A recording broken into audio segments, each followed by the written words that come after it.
Bonjour à vous tous, j'espère que vous allez bien. Alors, suite donc de notre formation sur le dictionnaire, donc on a traité l'exercice numéro 10, on a donné une nouvelle version dans la vidéo précédente de l'exercice numéro 10 avec l'interrogation de deux étudiants de pouvoir surtout pouvoir interroger ces différentes matières des différents étudiants, faire la moyenne des différentes matières et à faire un update d'un dictionnaire. Là, on continue avec un exercice numéro 11, à savoir, on va écrire un programme Python et d'éliminer en fait les duplicata par rapport à un dictionnaire donné. Donc, on va récupérer en fait ce dictionnaire. Voilà, et on essaiera en fait de pouvoir donc interroger en fait ces données-là. Donc juste pour qu'on soit clair, donc for in student data, j'affiche en fait mon dictionnaire pour qu'on essaie en fait de le voir convenablement et puis print i, donc voilà, donc print i, virgule, une petite flèche et puis for j in student data de i, on affiche donc print une tabulation anti/t et puis on affiche en fait notre j.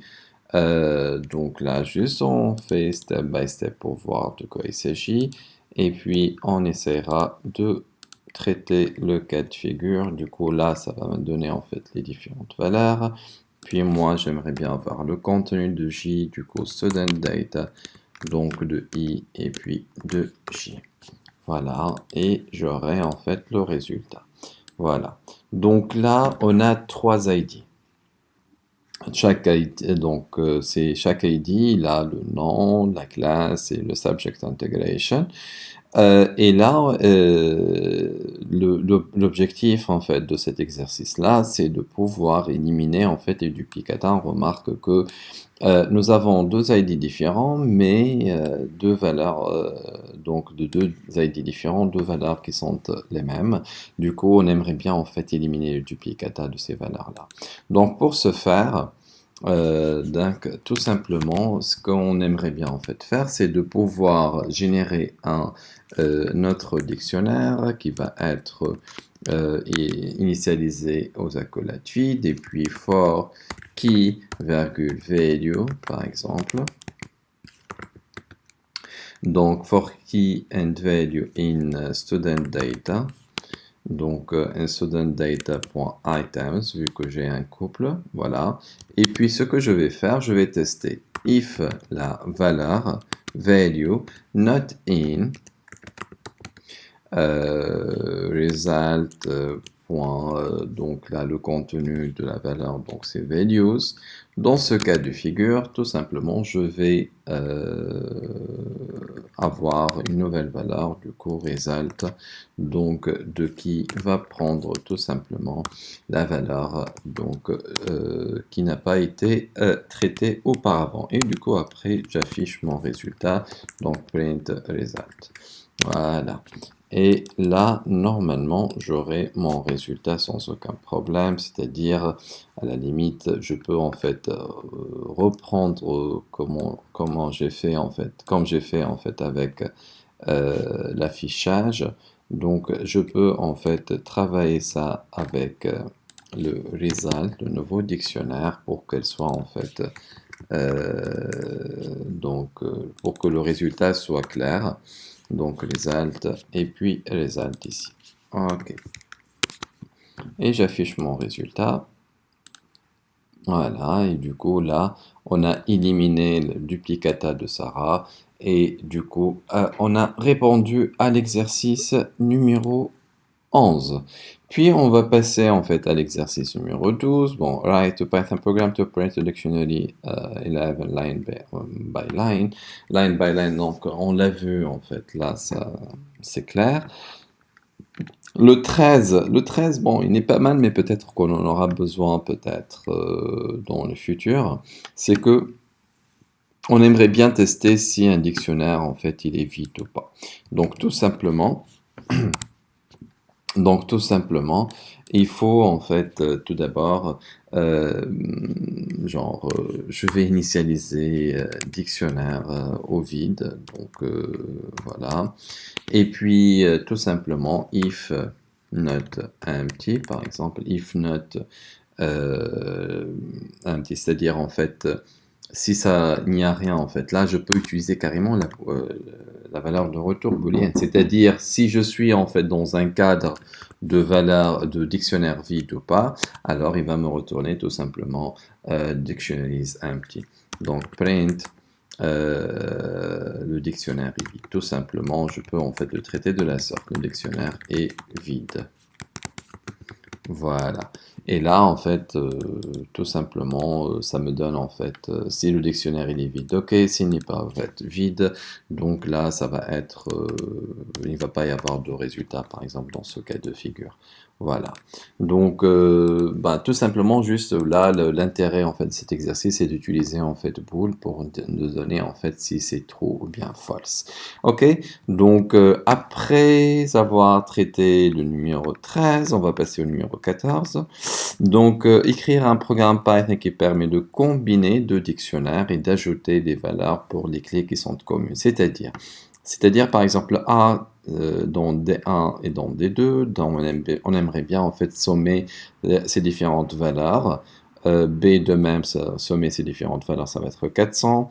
Là, le C n'existe pas dans D2, du coup, il va rester le même. Et D n'existe pas en fait dans D1, donc du coup, il va être en fait le même. Là, je remarque qu'il utilise en fait counter. Du coup, on aimerait bien utiliser le package collections.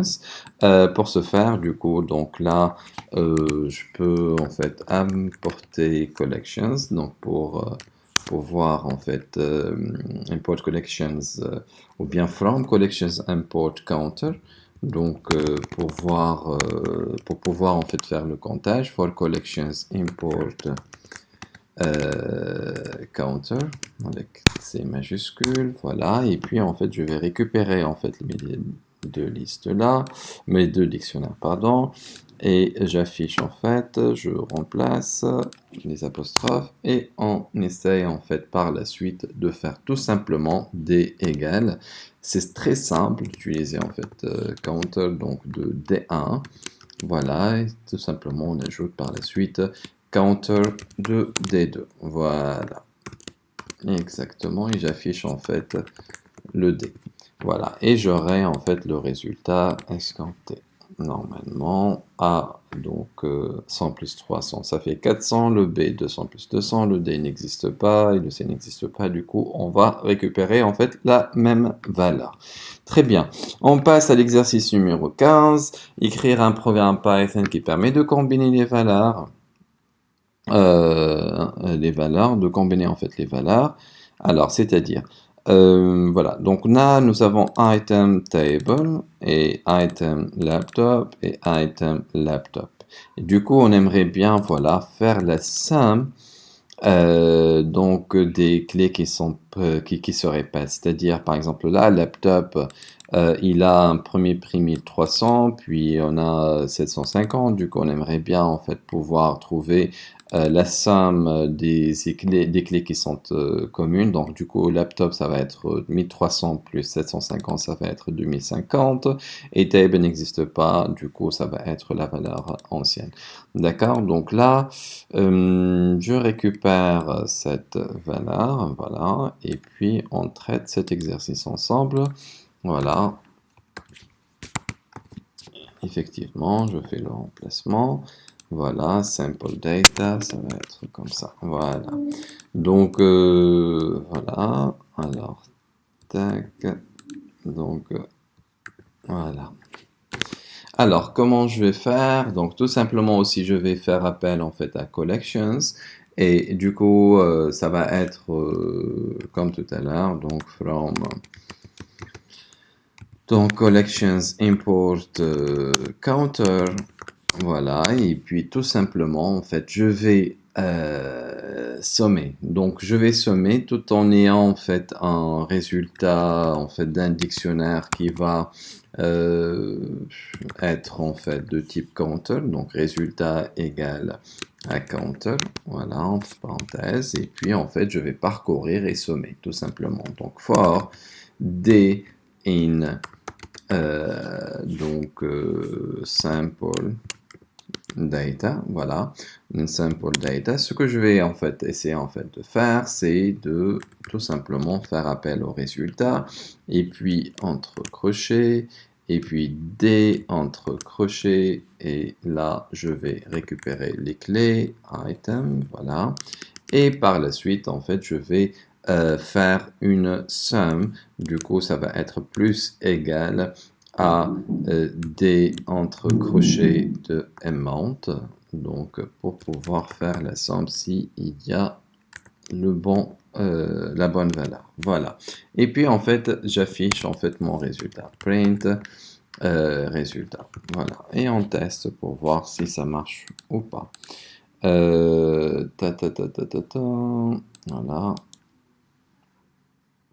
Je teste. Alors, sample data is not defined. Donc, data. Alors, sample data. Si. Donc, 1.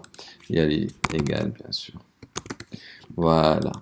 Et j'aurai en fait normalement le résultat. Voilà, laptop 2050 et table, elle est à 400. Très bien.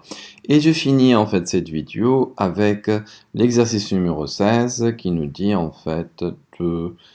alors, ils nous ont donné en fait un dictionnaire, une liste plutôt, et une liste de dictionnaires, et de pouvoir en fait compter how many dictionaries have success as true.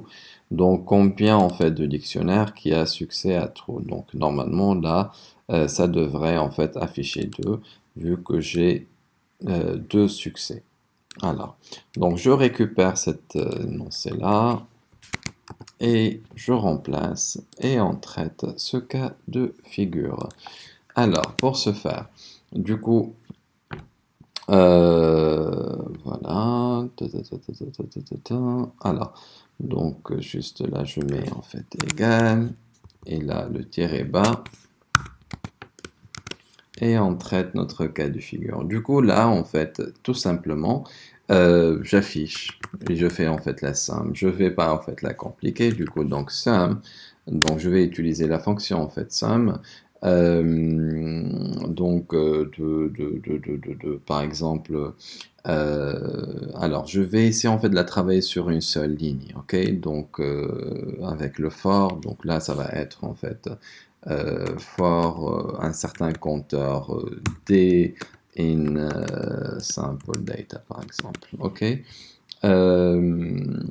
Et puis, en fait, voilà. Et puis, en fait, je vais essayer par la suite de faire la somme, donc, de D entre crochets, et je fais appel, en fait, à success, donc, de C, E, 2 S. Voilà.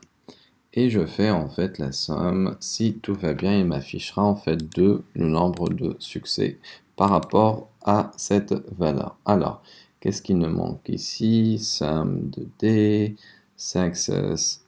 Donc là, bien sûr, donc là, c'est la somme de tout ça, en fait. Voilà, il me manque une parenthèse finale. Voilà, et du coup, en fait, on aura notre 2 qui nous indique le fait que il y a 2 succès, en fait, dans notre dictionnaire par rapport à 3.